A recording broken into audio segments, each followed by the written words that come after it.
स्वागत है साथियों आपका अपने YouTube चैनल पर।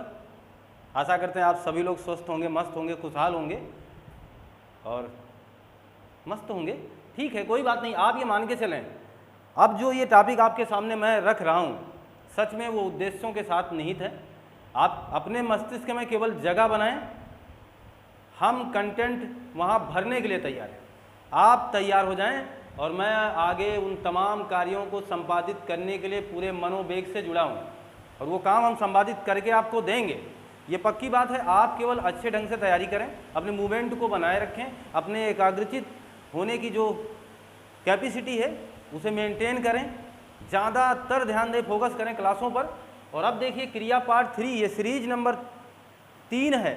इसके पहले 1-2 करके सीरीज आ चुकी है। आप उन कंटेंट को जाकर के पीछे देखें। अगर आपने चैनल को सब्सक्राइब नहीं किया तो उसे सब्सक्राइब इसलिए कर लें और करवाएं भी क्योंकि चैनल नया है, आप उसे मोटिवेट करें। एक महत्वपूर्ण बात मैं आपको बता दूं कि आप किसी भी कंटेंट को उसके नाम से सर्च करेंगे तो वाकई में आ जाएगा, अन्यथा शांति सागर क्लासेस लिख करके आप उस कंटेंट को ढूंढें। और अगर फिर भी नहीं मिलता है तो क्रिया पार्ट 3 बाई अमित सर ऐसा करके सर्च करेंगे तो भी आ जाएगा।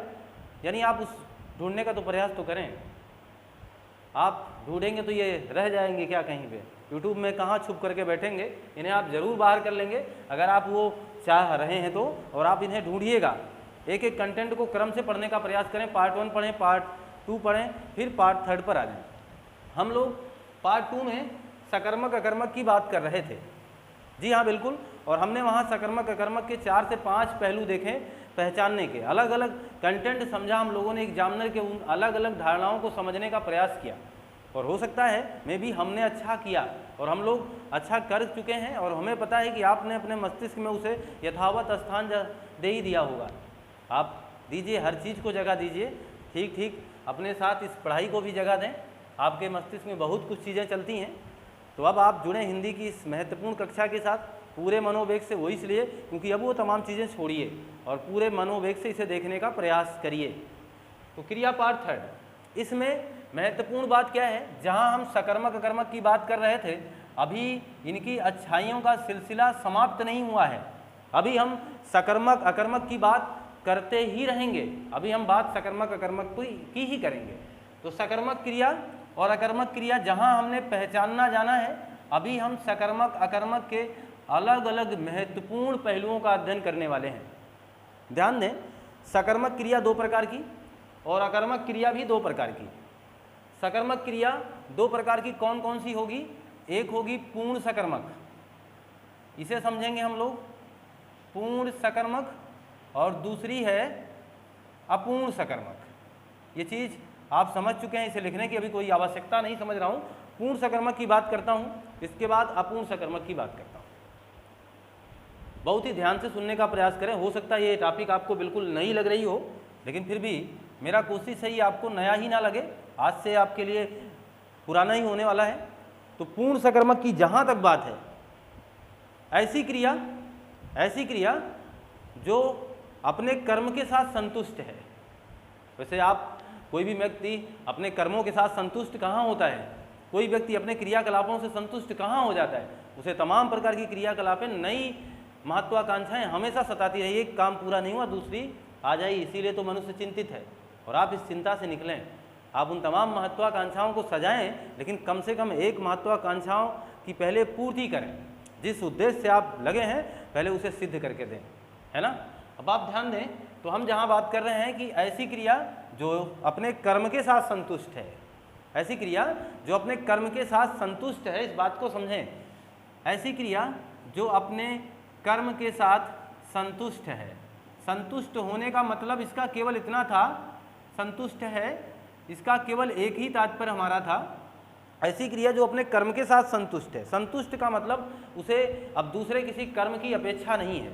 मेरे साथ जो कर्म लगा हुआ है मैं इसके साथ भली भांति अपना निर्वहन कर सकता हूँ, ये बात है। तो ये आपका वो क्रिया होगी जो कर्म के साथ संतुष्ट होगी। जैसे श्याम अमरूद खाता है, ये वाक्य, ये काम, श्याम का वो खाना, वो क्रिया जो है, श्याम से कोई मतलब नहीं, श्याम अमरूद खाएं, सेब खाएं, जो मर्जी वो खाएं, वो करता है, उनका कोई लेना देना यहाँ है ही नहीं। क्योंकि हम पढ़ रहे हैं क्रिया, तो सारी जिम्मेदारी हम लोगों ने क्रिया पे छोड़ रखा है, सारा दायित्व वो उठाएगी। तो क्रिया है खाने की और खाना है अमरूद को, तो क्रिया संतुष्ट है, क्योंकि वो मनुष्य नहीं हमारी तरह कि हाँ आप संतुष्ट नहीं होगी। यही बात मैं बोल रहा था कि देखना जरा, वह सेब खाती है, यहाँ समझें आप, वह सेब खाती है। आप जो जो कहें मैं वो आपको खिला दूँ इस चैनल के माध्यम से, क्योंकि मैं आपकी केयर करता हूँ। आप जो कहें वो खिला दें, आप कहिए तो आपको मीठा खिला दें, आप कहिए तो आपको छेना ही खिला दें, जो इच्छा हो वो कहिए, आप यहाँ दावे के साथ आप खाते जाइए। वह सेब खाती है ना। अब यहाँ करना क्या है, वह खाती है, तो मुझे इस वाह से लेना देना नहीं है, मुझे इस वाह से कोई मतलब नहीं है, क्योंकि इसकी तो इच्छा कभी संतुष्ट ही नहीं होगी। इसे आज कुछ खिलाओगे, ये कल को कुछ और बोलेगी, मुझे ये चाहिए, मुझे वो चाहिए, तो इसकी तो इच्छा संतुष्ट नहीं है ना, तो हमें इससे नहीं लेना देना। हमें इस क्रिया से ही तात्पर्य है, क्योंकि हम टॉपिक पढ़ रहे हैं क्रिया, तो हमें सब कुछ करना क्रिया के साथ है। खाती है, तो खाना एक क्रिया है। अब ये खाना क्रिया ये अपेक्षा नहीं रखती कि वो क्या खा रही है, आप ईंट पत्थर कुछ भी खा जाइए, क्रिया संतुष्ट हो जाएगी, क्योंकि उसका काम ही है खाना। जैसे अगर मैं कह दूँ वह खाती है, अब क्रिया असंतुष्ट है, क्योंकि वो उसको बता ही नहीं रहे हो ना आप कि क्या खाएगी। दो वाक्य के माध्यम से आप समझें। अगर मैं यहीं लिख दूं वह खाती है, अगर ये क्रिया आपकी तरह एक सजीव प्राणी है, अगर यह क्रिया आपकी तरह सजीव प्राणी है, इसका भी नाम रीना मीना सीमा कुछ भी है, अगर यह भी कुछ उसी तरीके की प्राणी है, तो बताना क्या यह संतुष्ट हो जाएगी? नहीं ना। अब इसे लगेगा कि मुझे खाने की बात है, तो मुझे क्या खिला रहे हो, मेरे साथ उसको आप जोड़िए तो सही। देखिए वह खाती है, यानी इसके साथ हमें वो जोड़ना पड़ेगा कि ये क्या खाएगी। यहाँ देखिए वह सेब खाती है, अब इसके साथ सेब जुड़ा हुआ है, तो ये खाना क्रिया अपने आप में संतुष्ट है कि नहीं संतुष्ट है? सिंपल सी बात समझ लें, जब क्रिया के साथ कर्म लगा होगा ना, तो क्रिया ऑटोमेटिक संतुष्ट हो जाएगी। यानी खाना है तो वो खाना दिखा दो, देखना है तो वो देखना दिखा दो, पढ़ना है तो वो पढ़ने वाली वस्तु दिखा दो, लिखना है तो वो लिखने वाली वस्तु दिखा दो, है ना। तो अगर ये उस क्रिया के साथ ये सेटिंग है, ये मामला स्पष्ट है, तो वो संतुष्ट हो जाएगी फिर। तो ऐसे जहाँ क्रिया संतुष्ट होगी उसे सकर्मक बोलेंगे। तो आप कहोगे सर तो ये तो पूरा आंकड़ा मेरे सामने हमेशा ही रहता है, हम तो हर बार क्रिया के इसी संतुष्ट वाले बात ही करते हैं। अच्छी बात है, आप संतुष्ट आदमी हैं और आप संतुष्ट लोग हैं, और इसलिए आप ये संतुष्टि वाली बात कर रहे हैं। अब जरा ध्यान दें, मैं उदाहरण आपको दूं। जैसे अगर मैं आपसे कहूं वह विद्यालय जाती है, वह विद्यालय जाती है, तो अभी आपका दिमाग फिसल जाएगा, तुरंत आप कहेंगे सर जाना है तो विद्यालय सब कुछ तो दिख रहा है, फिर क्रिया तो संतुष्ट है। पहले एक काम कर लो, आप पहले ये तो डिसाइड कर लो कि ये सकर्मक है कि अकर्मक है। बहुत जल्दबाजी में, अब बहुत वेग से आप चलेंगे ना, फिर तो आने वाला क्वेश्चन गलत हो जाएगा। एग्जामिनर कहेगा का के बाद क्या आता है, गाड़ी पे बैठे रहो, कह दो खा आता है, गलत हो जाओगे ना। फिर का के बाद शब्दकोश में जो क्रम पड़ा है, का के बाद क्या आता है, छा आता है। तो बहुत तीव्रता अपनाने पर हम अपने पैर में वो कुल्हाड़ी मार देंगे, घाव खुद को ही दे जाएंगे। इसलिए बहुत तीव्र ना चलें। पहले तो क्वेश्चन आते ही सकर्मक पूर्ण होगा कि अपूर्ण होगा वो बात ही ना करें, पहले ये तो समझ लो कि ये सकर्मक है कि नहीं है। पहला दायित्व, पहला निर्वहन करिएगा। किसी भी वाक्य को पूर्ण अपूर्ण बताने के पहले ये तो जानो वो मेरे घर का है। किसी को जानने से पहले किसी के ऊपर वही कहना कि इल्जाम लगाने से पहले ये तो समझो कि उसने किया है कि नहीं किया है ना। पहले तो दायित्व यही आपका बनता। तो पहला काम आप ये करें कि वह विद्यालय जाती है, पहले चेक तो करो ये सकर्मक है कि अकर्मक है। पार्ट नंबर 2 यानी सीरीज नंबर 2 में मैंने इस बात को आज जिक्र किया है कि क्रिया का प्रभाव अगर कर्म पर दिखाई देगा तो ही उसे सकर्मक मानना है, अन्यथा नहीं मानना है। तो जाने का प्रभाव क्या विद्यालय पे दिख रहा है? नहीं। क्या आपका विद्यालय आपके जाने पर मुस्कुराता है? क्या आपका विद्यालय आपके जाने पर भाग जाता है? क्या आपके खिड़की और दरवाजे टूट जाते हैं? क्या आपकी सुंदरता को देख करके विद्यालय भी झूम जाता है? क्या विद्यालय के अंदर वो खुशी, वो भावना आ जाती है? नहीं ना। तो इसका मतलब ये हुआ कि विद्यालय में कोई परिवर्तन नहीं होता है इस क्रिया से। तो जब कोई परिवर्तन नहीं हो रहा है, इस पर कोई प्रभाव नहीं पड़ रहा है, तो ये भले ही आपको वाक्य आपको बड़ा सा दिख रहा था और आपको विद्यालय कर्म जैसा प्रतीत हो रहा था, वो कर्म है ही नहीं। और जब वो कर्म नहीं है तो मैं उसे ना पूर्ण बताने वाला हूँ ना अपूर्ण बताने वाला हूँ। इस बात को बहुत बारीकी से अपने दिमाग में सेट कर लें। जरूरी ज्ञान नहीं होता है, जरूरी पढ़ने के बाद उसे बताना होता है। सच बताएं, जब आप एग्जाम में बैठते हैं आपसे क्वेश्चन क्यों गलत होता है? आप तैयार होके जाते हैं, पूरी तरीके से मेंटेन होके जाते हैं। आप उस समय गलती इसलिए करते हैं क्योंकि आप अपने ऊपर भरोसा नहीं कर पाते, कॉन्फिडेंस ला ही नहीं पाते। आप जल्दी से अच्छा वह विद्यालय जाती है पूर्ण है, देखा नहीं बता दिया आपने, ये कौन सा मसला है भाई? पहले आप चेक तो करो वो सकर्मक है अकर्मक है। अगर सकर्मक होगा तब तो मैं इसकी कैटेगरी के अंदर शामिल करूंगा, अगर वो सकर्मक ही नहीं तो फिर मैं तो यहाँ लाने की जरूरत ही नहीं करूंगा, क्यों लाऊंगा मैं इसे, है ना? क्लियर? ठीक है, तो आप ध्यान दें। तो हमारी बात ये थी कि आपको जिम्मेदारी से उत्तर दें, जल्दबाजी से उत्तर ना दें, जिम्मेदार बने रहें, ये काम करें। जैसे अगर मैं कहूँ सोनू साइकिल चलाता है, सोनू साइकिल चलाता है, तो पहले अपने दायित्व का निर्वहन करें। क्या करेंगे? पहला तो काम हम ये करेंगे, हम इसके सकर्मक अकर्मक होने की पुष्टि करेंगे। वो दावा करेंगे कि हाँ आप सकर्मक हैं, पहले ये काम करके आप दीजिए। तो ये काम कैसे पता चलेगा? आप क्रिया के पास जाइए और देखिए क्या उसका प्रभाव उस कर्म पर दिखाई दे रहा है। तो आप जब देखेंगे अच्छा साइकिल चला रहा है, इसका मतलब साइकिल पर प्रभाव दिख रहा होगा, उसके चक्के घूम रहे होंगे, है ना? ये प्रभाव पूरी तरीके से दिख रहा है, इसका मतलब ये हुआ कि इस पर प्रभाव है इस चलाने का, और जब इस चलाने का प्रभाव इस कर्म पर है तो इसका मतलब ये मामला सकर्मक है। और जब ये सकर्मक है तब अब हमें बताना है कि ये पूर्ण है कि अपूर्ण है। ठीक है, तो पहला तो स्टेप ये काम करना, सकर्मक अकर्मक यानी सा और आ की पहचान करना। सा की पहचान के बाद इस पूर्ण और अपूर्ण वाली बात पर चले आना। ठीक है, कोई बात नहीं, आप समझ पा रहे, मुझे लग रहा है ये बात। अब आप ध्यान दें, ये पूर्ण इसलिए है, हमने आपसे कहा था कि चलाने के साथ, खाने के साथ, पीने के साथ, नहाने के साथ अगर कोई भी सामग्री इस तरीके से लगा दी जाए तो क्रिया संतुष्ट हो जाएगी। क्लियर है ना? जैसे मैंने कह दिया कि मैं छत से नहाया, अगर मैं ऐसा वाक्य बोलूँगा तो फिर तो क्रिया संतुष्ट हो जाएगी। ये इतनी ज़्यादा असंतुष्ट हो जाएगी ना कि एग्जामिनर उस वाक्य को ही अशुद्ध मान लेगा। ऐसा नहीं कि आप ऊट पटांग क्रिया के साथ ऊट पटांग क्रियाकलाप जोड़ देंगे, नहीं। खाने के साथ खाने वाली वस्तु जुड़ी हो, चलाने के साथ चलाने वाली वस्तु जुड़ी हो, देखने के साथ देखने वाली वस्तु जुड़ी हो, पढ़ने के साथ पढ़ने वाली वस्तु जुड़ी हो। जैसे मैं मूवी देख रहा हूँ, मैं इस कंटेंट को देख रहा हूँ, मैं अपने यूट्यूब चैनल के माध्यम से इस क्रिया पार्ट 3 के सीरीज को देख रहा हूँ, है ना? तो पक्की बात है इस सीरीज पर तो प्रभाव पड़ रहा है, हम पर भी आपका प्रभाव पड़ ही रहा है ना? क्योंकि हम ये जान रहे हैं कि आप देख रहे हैं और उसी आधार पर हम पर वो प्रभाव पड़ रहा है और हम इस क्रियाकलाप को लगातार आगे बढ़ाए जा रहे हैं। इसका मतलब प्रभाव साफ साफ दिखेगा। अभी ये कंटेंट धीरे धीरे खत्म हो जाएगा, इसका मतलब आप जो देख रहे हैं इस पर प्रभाव पड़ रहा है और धीरे धीरे ये कंटेंट खत्म होगा, अतः ये सकर्मक की बात हो रही है ना? अब मैं मान के चलूँ पूरी तरीके से आप तैयार हैं इस लड़ाई के लिए, इसलिए मैंने कहा कि जगह बनाइए, उसमें हम पूरी तरीके से भरने के लिए तैयार हैं। वहाँ जगह करिए मस्तिष्क में, ये कंटेंट अपने वहाँ जाने दीजिए। फिर आगे चल के किसी भी एग्जाम में आप हिंदी में गर्व के साथ बैठिए, दाएं पैर को उठा करके बाएं पैर पर रखिए और सहूलियत के साथ बैठ करके एग्जाम में उस आने वाली वो एमआर सीट का इंतज़ार करिए कि आए और हम कब उस पर वो अपने काले काले पेन से काला काला गोला बना डालें। ठीक है, तो जरा आप ध्यान दें।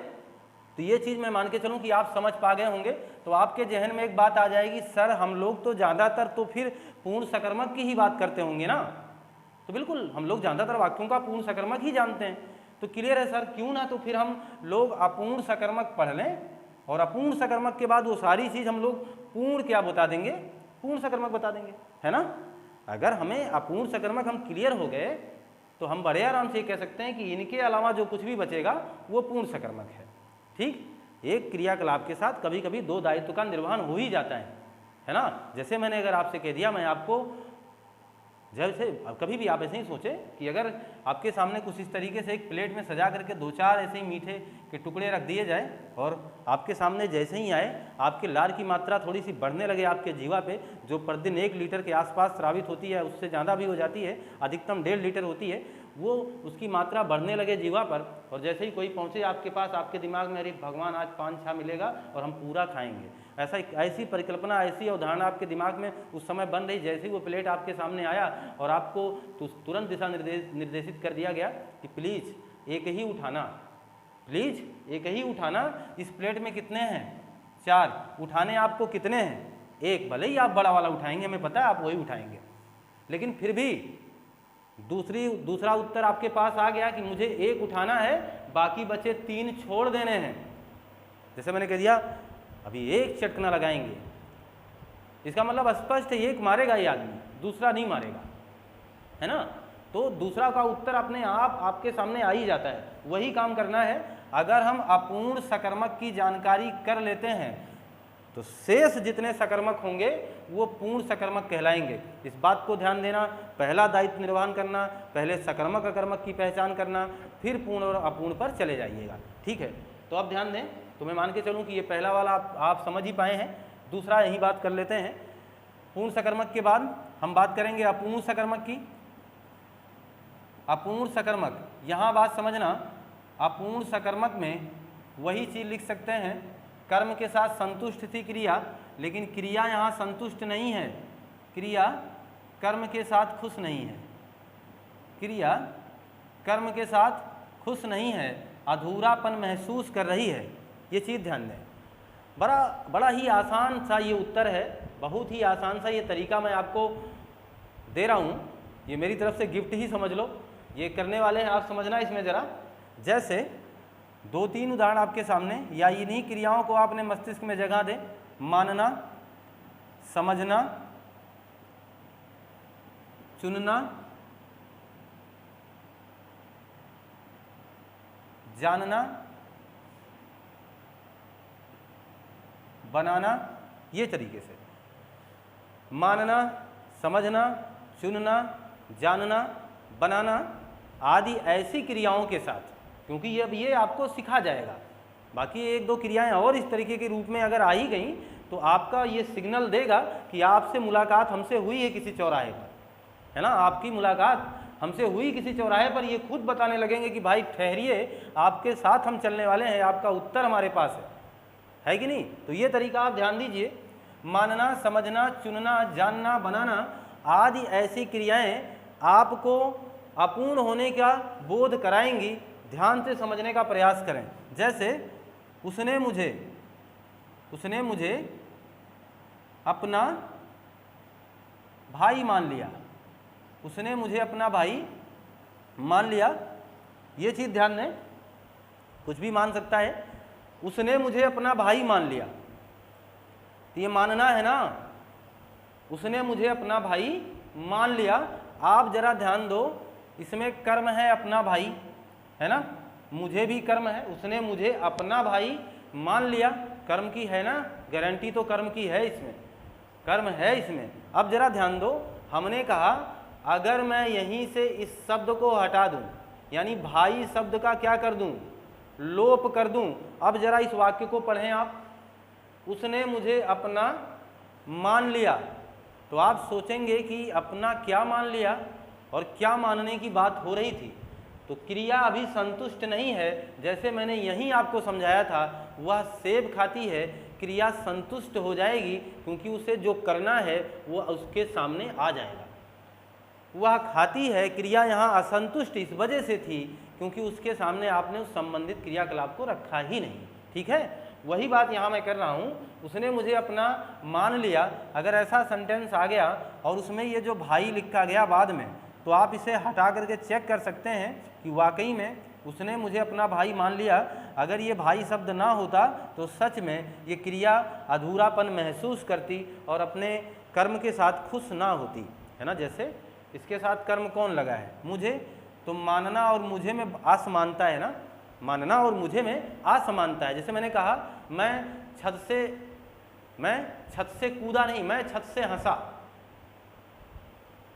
कहोगी कौन सी बात है, छत से हंसा, छत से कूदेंगे। मैं पानी से गाया, तो पानी से नहाओगे यार, गाओगे थोड़ो कोई, है ना। तो क्रिया वहाँ संतुष्ट नहीं होगी। वही बात देखना, उसने मुझे मान लिया। अब ये सोचे कि आप मुझे से मुझे क्या लेना देना, मुझे मानने का उत्तर चाहिए। मैंने आपको माना क्या है, मुझे वो चाहिए, है ना। मैंने माना क्या है, मुझे वो चाहिए, तो मुझे वो उत्तर आप दीजिए ना। समझ गया ना। जैसे मैंने मुझे खाना, अब कुछ भी बताइए, मुझे ये चीज़ खाना है, मुझे, अब मैं कह दूं मुझे बिस्किट खाना है, क्रिया संतुष्ट है। अब कह दो मुझे खाना है, तो क्रिया पूछेगी ना आपसे फिर क्या खाओगे आप। तो खाने क्रिया के साथ वो जो चीज़ उत्तर के रूप में आने वाला है, उसी बात पर तो चर्चा है। मानने वाली क्रिया इस मुझे से समझौता नहीं करेगी और उसके साथ खुश नहीं है, क्योंकि मानना जो है वो भाई मानना है, पति मानना है, पत्नी मानना है, कुछ भी मानना है। वो जो मानने वाली बात है ना, वो यहाँ पर निर्भर है। और आप जैसे ही मानोगे तुरंत वो उत्तर आ जाएगा। फिर वो क्रिया कहेगी अच्छा वाकई में अब हमें संतुष्टि मिलेगी। जरा समझना, इसी को हम लोग कहते हैं पूरक शब्द। स्टार उत्तर दे रहा हूँ, इसलिए मैंने कहा जब आप जुड़े रहेंगे तो बहुत कुछ मिलेगा। इसे क्या कहेंगे, पूरक शब्द। इसे पूरक शब्द कहेंगे, क्योंकि अगर ये ना होता तो इस वाक्य को पूरा करने वाला कोई था ही नहीं, इस वाक्य का अधूरापन कोई दूर ही नहीं कर पाता। तो ऐसी जगहों पर ऐसे वाक्यों को क्या मान लिया जाता है, अपूर्ण सकर्मक मान लिया जाएगा। ये सकर्मक है, परंतु इसमें पूरक शब्द लगा है। ये जो भाई है वाकई में उस क्रिया को संतुष्ट कर रहा है। ये संतुष्टि वाली बात है ना, यही बात जो उसको संतुष्ट ये कर रहा है, इसी वजह से इसे हम लोग अपूर्ण सकर्मक की कैटेगरी में रखेंगे। सकर्मक तो है ये फिलहाल, लेकिन है कैसा, अपूर्ण सकर्मक है। इस बात को आप ध्यान दें। तो वाकई में अगर आप ये सही ढंग से सोचने का प्रयास करें, मात्र एक तरीका अपने दिमाग में सहेजने का प्रयास करें, तो ये बहुत अलग बात नहीं है, बहुत ही आसान है। जैसे क्या करना हम लोगों को, ये चुनना है ना। अब मान लो कोई वाक्य लिखा जाए कि उसने मुझे चुन लिया, तो सच बताना एक बहुत ही बारीक अंतर मैं आपको बता रहा हूँ और इसी से आप सीख पाएंगे। जैसे कोई क्रिया है, क्रिया का मतलब कोई काम है, और काम का अगर डिफरेंस किसी अलग चीज़ से कोई ताल्लुकात स्थापित किया जाएगा तो पक्की बात है वह काम, वो क्रिया कभी उस चीज़ से संतुष्ट नहीं होगी। जैसे कहने का तात्पर्य हुआ, मैं आपसे कहूँ कि मैं पढ़ता, जैसे मैं पढ़ता नहाता हूँ, वो अलग बात है। लेकिन अगर एक क्रिया के साथ कोई अलग प्रकार का विचार लाया जाए, जैसे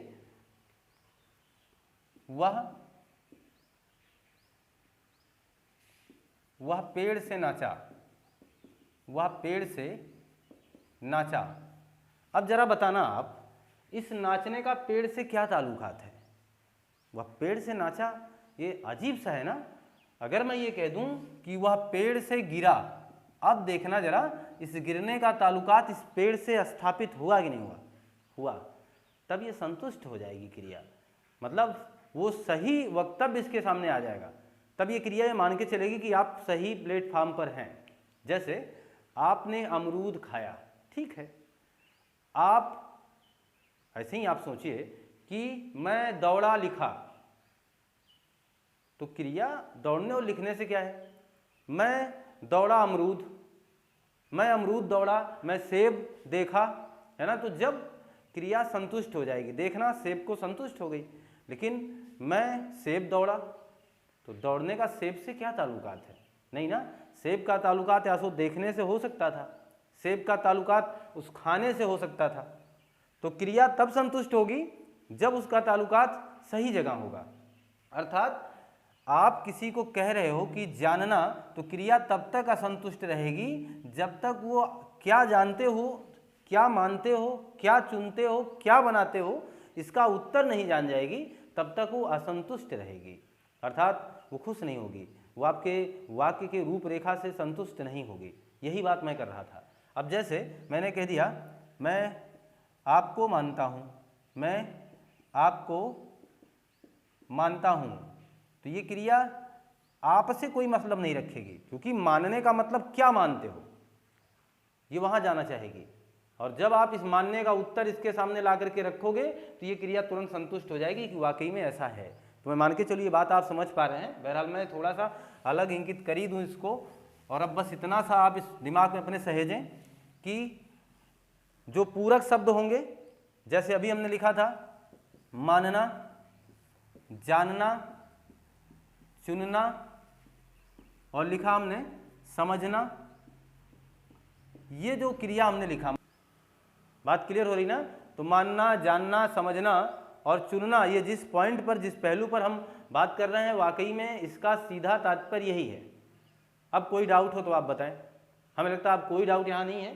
तो मानना हुआ, जानना हुआ, चुनना हुआ, समझना हुआ, ये क्रिया बगैर पूरक शब्द के क्या मानी जाएंगी? हमेशा अधूरी मानी जाएंगी। इनके साथ पूरक शब्द लाना होगा। आप क्या मानते हो बताना होगा, आप क्या जानते हो बताना होगा, आप क्या चुनते हो बताना होगा, आप क्या समझते हो ये बताना होगा। अगर किसी वाक्य में इन प्रश्नों के उत्तर किसी भी दशा में आपको प्राप्त हो रहे हैं, वाकई में वो तो सकर्मक हैं, लेकिन सकर्मक में कहाँ चले जाएंगे फिर ये? अपूर्ण सकर्मक में। बाकी सारी जिम्मेदारी किसे दे दीजिए? पूर्ण सकर्मक वालों को। सकर्मक के दो पहलू, पहले तो चेक करना कि वो सकर्मक है कि नहीं है। जब आप ये जान गए कि वाक्य सकर्मक है, तब अपने इन दोनों ही पार्ट में आप ये समझिएगा कि कहीं ऐसा तो नहीं है कि मानना, जानना, चुनना, समझना, बनाना, कुछ ऐसी प्रकार की क्रिया तो नहीं है। अगर है तो उसके साथ एक पूरक शब्द मिलेगा। जैसे वह मुझे ईमानदार समझता है, वह मुझे पागल समझती है, वह मुझे मूर्ख समझता है, आप हमें बुद्धिमान लगते हैं, है ना? तो लगना और बुद्धिमान लगना, इसका मतलब हमने इसके साथ पूरक शब्द लगाया है। आप उसी पूरक को हटा दो, अपने आप क्रिया अपना अधूरापन आपके सामने व्यक्त करेगी कि नहीं भैया मैं संतुष्ट नहीं हूँ आपसे, क्योंकि आपने ऐसा कुछ काम किया है। अतः जब तक ये पूरक शब्द रहेंगे, वाक्य की शालीनता बनी रहेगी, और जैसे ही ये पूरक शब्द आपसे दूर हुए तो वाक्य की बनावट भी आपसे दूर हो जाएगी। क्लियर है बात? अब मैं मान के चलूँ कि आप इस बात को भली भांति समझ पाए हैं, अच्छे ढंग से इस बात को आप कन्वर्ट करके अपने दिमाग में डाल पा रहे हैं, कोई दिक्कत आपको? अब मैं मान के चलूँ कि आप इस बात को समझ गए कि मानना, जानना, चुनना, समझना, आपको लगना ये इस तरीके का कि वो मुझे पागल लगता है, वह मुझे मूर्ख दिखाई पड़ता है। तो आप जब सोचो कि दिखाई पड़ता है कैसा, तो मूर्ख, है ना? तो वो जो पूरक शब्द हैं जो वाक्य की पूर्ति करने के लिए आपके वाक्य में समाहित हुए हैं, हकीकत में वो अपूर्ण की कैटेगरी में आ रहे हैं, अर्थात वो इनके बगैर वो वाक्य अधूरा था। और जब ऐसा कोई भी वाक्य इंगित करेगा तो आप उसे अपूर्ण सकर्मक कह दीजिएगा। ये डाउट आपका क्लियर हो गया है। अब हम बात कर लेते हैं अकर्मक की। अकर्मक भी होगा दो प्रकार का, इस बात को जरा ध्यान दें। अकर्मक भी दो प्रकार का होगा, और वो दो प्रकार कौन सा होगा? एक पूर्ण होगा और एक अपूर्ण होगा। पहली बात तो अकर्मक वहीं होगा जहां कर्म नहीं होगा। क्या ना हो? कर्म हो ही ना, तभी तो अकर्मक बोलोगे उसे। पहले तो यही फर्ज, यही दायित्व है कि पहले हम ये जान लें कि वास्तविकता क्या है, कर्म है कि नहीं है। सच ये है कि इसके साथ कर्म नहीं होगा तभी हम इसको ये कहेंगे कि आप अकर्मक की कैटेगरी में आगे बढ़ेंगे। अब यहाँ ध्यान देना, जो सकर्मक अकर्मक की हमने पहचान आपको दी है सीरीज पार्ट 2 में, वो यहाँ काफ़ी कारगर है। उस दवा को आप अपने साथ ले चलें, और इन तमाम प्रश्नों का इलाज तभी संभव है। पहले आप उन्हें सकर्मक अकर्मक की पहचान से जोड़ें, पहले ये जानें कि आप सकर्मक है कि नहीं है। ये काम कर लो, फिर इसके बाद देखना बहुत आसान है। अगर कहीं लिखा जाए जैसे वह ईमानदार है, वह ईमानदार है, वह ईमानदार है। ईमानदार कैसा शब्द है? पूरक। पूरक शब्दों की एक और विशेषता है कि ये विशेषण जैसे होते हैं। कैसे होते हैं? विशेषण जैसे, है ना? आसान, इतना ही समझ लो। वह, जैसे हमने कह दिया वह मुझे ईमानदार समझता है, तो यहाँ पर मुझे लगा दिया ना, इसका मतलब वो सकर्मक के पार्ट में चला गया, इसलिए वहाँ पूर्ण अपूर्ण वाली बात सकर्मक में होने लगी। लेकिन यहाँ वो नहीं लिखा है, यहाँ केवल लिखा है वह ईमानदार है, वह पागल है, वह मूर्ख है, वह बुद्धिमान है, वह अच्छा है, वो बेकार है ना? ऐसा लिख करके आ रहा है। तो अब उसने तो ऐसा कहा नहीं कि वह मुझे बेकार समझता है, वह आपको बेकार समझता है। तो जब आपको, मुझे, हमें ऐसे कोई भी शब्द आपके वाक्य में आते हैं तो वो तो कर्म का काम करते हैं ना। तो जब वो कर्म का काम करने लगेंगे तब तो फिर वो सकर्मक वाली कैटेगरी के दो पार्ट बना देंगे। तो आपको ध्यान बस इतना देना है कि वह ईमानदार है, वह बेईमान है, या वह पागल है, वह पागल है, आप अच्छे हैं, देखिए आप अच्छे हैं, ऐसा करके आ जाए तो ये सबके सब क्या हैं? देखिए विशेषण जैसे लगते हैं, और ये एक प्रकार के कैसे शब्द हैं? पूरक शब्द हैं, विशेषण जैसे लगते हैं और एक प्रकार के ये पूरक शब्द हैं। जब ऐसा कोई वाक्य रहेगा कि जिसमें कर्ता होगा, ये चीज़ आप यहाँ नोट कर सकते हैं, जिसमें क्या हो, कर्ता हो प्लस पूरक शब्द हो। पूरक शब्द का मतलब हुआ विशेषण जैसा, ठीक है। अगर ऐसा कहीं मिले, इस प्रारूप में आपको वाक्य मिले, तो आप उसे अपूर्ण अकर्मक कह लीजिएगा। इतना सीक्वेंस आप समझ गए होंगे। पूरक शब्द जैसे ईमानदार, बेईमान, चोर, पागल, है ना, ये सब क्या है, पूरक हैं। अगर ये मिल गए तो आप उन्हें अपूर्ण कह लीजिएगा, बस इतना काम है। यहाँ देखिए, यहाँ पर अपूर्ण का क्या मसला था, अपूर्ण सकर्मक का यहाँ एक नोट अपने पास रख लें। अपूर्ण सकर्मक का यहाँ क्या था, यहाँ था कर्ता था, कर्म था, कर्ता था, एक कर्म था, इसके बाद क्या था, पूरक शब्द था। इस बात को ध्यान दें, कर्ता, कर्म, पूरक शब्द प्लस क्रिया। ये अगर ये फार्मूला सेट हो गया तो आप इसे अपूर्ण सकर्मक कह दीजिएगा।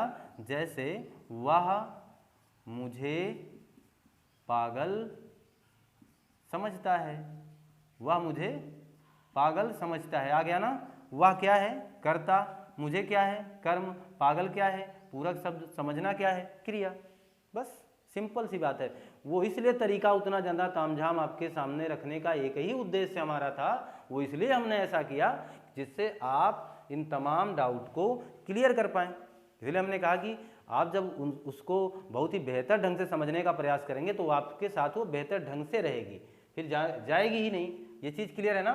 तो अब आपको अपूर्ण सकर्मक और अपूर्ण अकर्मक में कोई दिक्कत नहीं है। जैसे अगर मैं आपसे कह दूं कि वह नाचता है, वह नाचता है, तो आपको पक्का पता है, क्योंकि हमने पार्ट 2 में ये बात बता रखी है कि अकर्मक और सकर्मक की पहचान कैसे करेंगे। क्या लगाइए, उत्तर के रूप में अगर कर्म प्राप्त होगा, यानी आने वाला शब्द कर्ता का काम ना करे, तो उसे कर्म माना जाएगा और फिर हम उसे सकर्मक अकर्मक बता देंगे। तो सकर्मक अकर्मक में जब ये दो स्थिति आ जाएगी, पूर्ण सकर्मक और पूर्ण अकर्मक की, तो आप यहाँ चले आइएगा और इस आधार पर अपने प्रश्नों का जवाब दीजिएगा। ठीक है ना। अब कोई दिक्कत आपको नहीं है। तो मैं अब मान के चलूँ कि पूर्ण सकर्मक और अपूर्ण अकर्मक की बात आप समझ गए होंगे। बस इतना आप ध्यान देना कि दो स्थितियां आपके सामने मैंने नहीं रख दी हैं। एक अपूर्ण अकर्मक की, वो इस फार्मूले पर आधारित है, कर्ता प्लस पूरक शब्द, और ये इस फार्मूले पर आधारित है, कर्ता प्लस कर्म प्लस पूरक शब्द प्लस क्रिया। बस इतना ही करना है। सहारे 2-4 प्रश्न हल करिएगा। अगर कोई भी समस्या होगी तो कमेंट बॉक्स भर दीजिएगा, मैं उसके आधार पे आपको नेक्स्ट वीडियो में अगर कोई भी दिक्कतें आएंगी तो आपको बताने का, समझाने का प्रयास मैं जरूर करूँगा। आगे बात समझते रहें। अब ध्यान दीजिए, तो जहाँ हम पूर्ण सकर्मक और अपूर्ण सकर्मक की बात कर रहे थे, अब वहीं बात आ गई सकर्मक के दो अन्य प्रकारों की।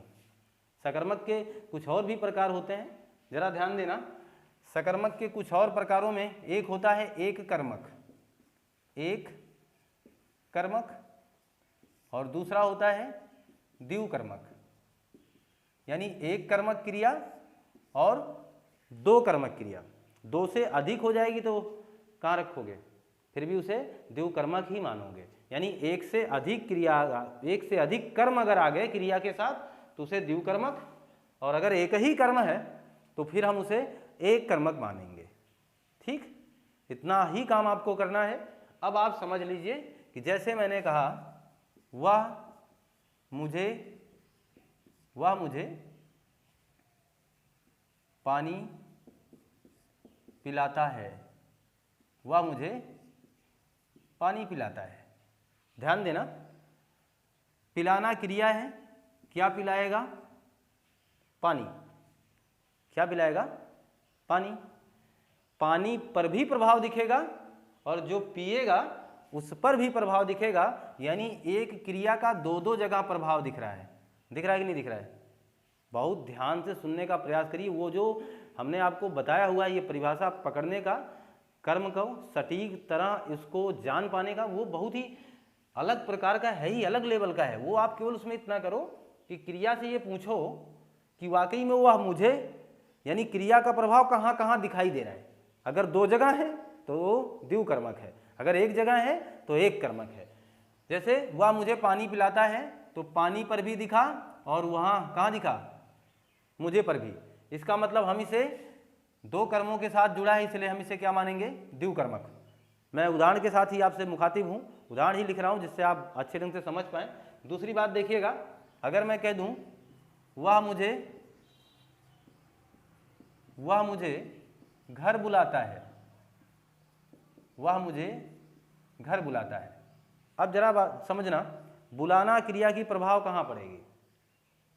वह मुझे घर बुलाता है, तो क्या बुलाने का प्रभाव घर पर होगा, आपको दिखेगा क्या, नहीं ना।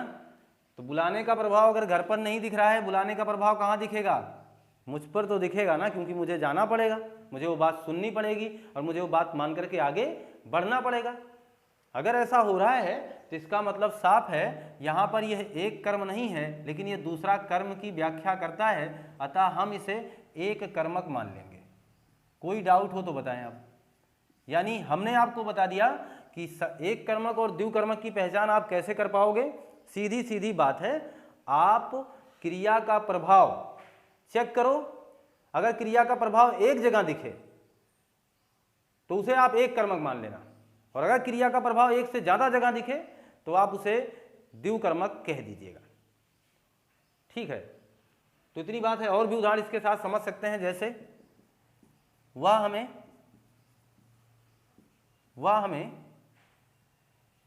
पेन देता है, वह हमें पेन देता है। अब जरा समझे, तो जो देने का प्रभाव है वो पेन पर भी दिखेगा और हम पर भी दिखेगा। वह हमें पेन देता है, इसका मतलब इसका भाव है कि वो हमें दे ही रहा है ना। तो पेन पर दिखेगा, हम पर दिखेगा, क्योंकि पेन एक स्थान से दूसरे स्थान पर आएगा, पूरा प्रभाव दिखेगा, आप वो देख पाएंगे और वो हमारे पास आ जाएगा। इसका मतलब दोनों कर्मों में प्रभाव दिख रहा है, तो पुनः हम इसे द्विकर्मक कहने में कोई संकोच नहीं स्थापित करेंगे, हो जाएगा। जैसे हम आपसे कह दें वह हमें सेब खिलाती है, वह हमें सेब खिलाती है। अब जरा आप देखना, खिलाने का प्रभाव कहाँ कहाँ दिखेगा, सेब पर दिखेगा कि नहीं दिखेगा, क्योंकि सेब धीरे धीरे कट करके खत्म हो जाएगा आपके उस बड़े से मुख में, है ना। जहाँ आप सेब को काटेंगे अपने दांतों से तो सेब धीरे धीरे खत्म हो जाएगा। और अब आप ध्यान दें, सेब पर पूरा प्रभाव दिखा और ये प्रभाव तो आप पर भी दिखा, क्योंकि आपका मुंह फटाफट चलेगा। और जब ऐसा कर रहे हैं आप तो पक्की बात है क्रिया का प्रभाव दो जगह दिखा, एक तो सेब पर दिखा, एक तो फिर हम पर दिखा। दोनों जगह हो जाने की वजह से दो कर्मक हम इसे मान लेंगे, यानी द्विकर्मक कह देंगे। क्लियर ना, है ना हकीकत। यहाँ कोई डाउट आपको नहीं होनी चाहिए, क्योंकि आप ये बात अब समझ चुके हैं कि वाकई में जहाँ एक से ज़्यादा कर्म होंगे, जैसे वह राम को, श्याम को, किसी और को घर बुलाती है, तो इसका मतलब यह हुआ कि वहाँ पर कर्मों की संख्या ज़्यादा होगी और सब पर प्रभाव दिख रहा है। तो जब सब पर प्रभाव दिखेगा तो हम उसे द्विकर्मक की कैटेगरी में रख देंगे। बस इतना आसान, इसमें बहुत ज़्यादा हम लोगों को सोचने की आवश्यकता इसलिए नहीं, क्योंकि इस पर और क्या समय दोगे। बस इतना चेक करना कि क्रिया का प्रभाव जितनी जगह दिखेगा एक से ज़्यादा तो द्विकर्मक, और एक से कम एक अगर है तो एक कर्मक, और एक से कम यानी कुछ भी ना दिखे तो फिर वो तो अकर्मक है कि नहीं। इतना कर लीजिएगा। तो आप यहाँ समझिए, क्रिया का प्रभाव एक पर दिखे तो एक कर्मक, है ना। एक पर दिखे तो एक कर्मक, और क्रिया का प्रभाव एक से अधिक दिखे, एक से अधिक तो क्या बोलेंगे आप, एक से अधिक तो द्विकर्मक, है ना। क्रिया का प्रभाव एक पर दिखे तो एक कर्मक, और एक से अधिक दिख जाए तो द्विकर्मक। समझ पा रहे हैं ना आप इस बात को। कोई डाउट अब आपको सच में नहीं होना चाहिए, क्योंकि ये बिल्कुल आसान कर दिया हमने, इस बात को आसान कर दिया। जिस चीज़ को आप बहुत टफ समझते हैं, मेरे हिसाब से अब ये बिल्कुल आसान है, क्योंकि इसमें आसान अब कठिन जैसा कुछ रहा ही नहीं। केवल क्रिया का प्रभाव चेक करना, है ना। सेब खाओगे तो आपका मुंह हिलेगा और फिर वो सेब धीरे धीरे खत्म हो जाएगा। गाड़ी चलाओगे तो आपके हाथ पैर हिलेंगे और गाड़ी भी चलेगी, द्विकर्मक साथ साथ आएंगे। लेकिन आप किसी के छत पर गाना गाओगे, आप किसी आंगन में नाचोगे तो आंगन आपकी तरह गोल गोल नहीं घूमेगा, वो छत आपकी तरह झूम झूम के गाना नहीं गाएगा, है ना। तो प्रभाव तो केवल एक आदमी पर दिखेगा, एक ही जगह दिखेगा, तो आप उसे एक कर्मक मानिएगा, है ना। स्पष्ट है ना। जैसे मैं नदी में कूद जाऊं तो मेरे हिसाब से प्रभाव सब कुछ मुझ पे दिखेगा। अब वो नदी में क्या दिखेगा, नदी पे कौन सा प्रभाव दिखेगा? कुछ लोग ये सोच रहे हैं सर लहरें उठ जाएंगी। अरे यार ऐसी लहरें तो नदियों में हर मिनट हर क्षण उठते रहते हैं, तो आपके जाने से भला कौन सा परिवर्तन हो गया? जैसे लोग कहावत नहीं कि नदी से एक लोटा जल या एक बाल्टी पानी निकाल देने से उसमें क्या असर आएगा, तो ऐसे ही एक दो लोगों के कूद जाने से नदी पर क्या प्रभाव पड़ जाएगा? कोई नहीं, क्योंकि जो क्रिया आप सोच रहे हैं कि उसमें लहरें उठ गई हैं, प्रभाव दिखने लगा है, वो तो स्वाभाविक है, उसकी क्रिया वो पहले से हो रही है, तो आपके कूदने ना कूदने से कोई बहुत बड़ा अंतर नहीं था उसमें। क्लियर है ना आप बात? तो जब प्रभाव दिखेगा, जैसे श्याम ने मुझको नदी में कुदाया, श्याम ने मुझको नदी में कुदाया, चलो यही वाक्य दे देते हैं आपको। श्याम ने मुझको नदी में कुदाया। अब आपसे पूछ रहा हूं कि आप इसे क्या बताओगे, एक कर्मक कि द्विकर्मक? अपनी परिभाषा पे जाइए, क्रिया के पास पहुंचिए, प्रभाव चेक करिए कहां कहां दिख रहा है। ये क्रिया है, श्याम तो करता है, कोई मतलब नहीं है, श्याम करता है, ने लगा है, 100% सकर्मक है। ये बात पहले वीडियो में बोला जा चुका है कि कर्ता के तुरंत बाद अगर ने होगा तो वह सकर्मक माना जाएगा। सकर्मक तो है ही है भाई। सकर्मक में क्या है, एक कर्मक है, द्विकर्मक है, हम उसकी पहचान कर रहे हैं। अब देखना, कुदाया तो पक्की बात है, कूदने का प्रभाव तो मुझ पर दिखेगा ही दिखेगा, क्योंकि मैं कूदूंगा, मेरे शरीर तो आपको दिखेगी, तो कूदने का प्रभाव मुझ पर दिखेगा, मेरे शरीर में वो परिवर्तन आएंगे ना। अब समझना, क्या आपके कूदने का प्रभाव इस नदी पर दिखेगा? नहीं दिखेगा।